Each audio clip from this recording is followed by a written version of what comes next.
ನಾವು let go ಅಂತ ಹೇಳ್ತೀವಿ. ಲೆಟ್ ಗೋ ಅಂದರೆ ಬಿಟ್ಟುಬಿಡು ಅಂತ. ಏನನ್ನು ಲೆಟ್ ಗೋ ಎಲ್ಲಿ ಒಂದು ಲಿಂಕ್ ಇದೆ between your thought and feeling.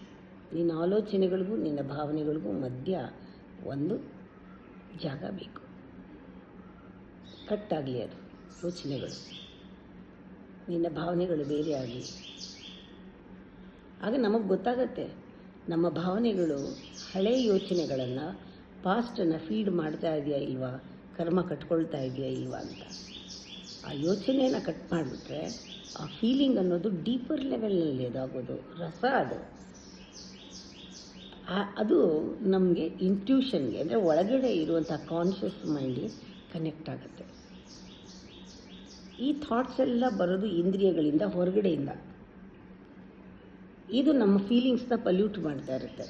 ಈ ಡಿಸ್ಕನೆಕ್ಟ್ ಮಾಡಿದಾಗ ಲೆಟ್ ಗೋ, ಬರಲಿ, ಏನು ಯೋಚನೆ ಬಂದರೆ ಬರಲಿ, ಅದು ನಂದೆಲ್ಲ ಮೋಡದ ಥರ ಬರುತ್ತೆ ಹೋಗುತ್ತೆ.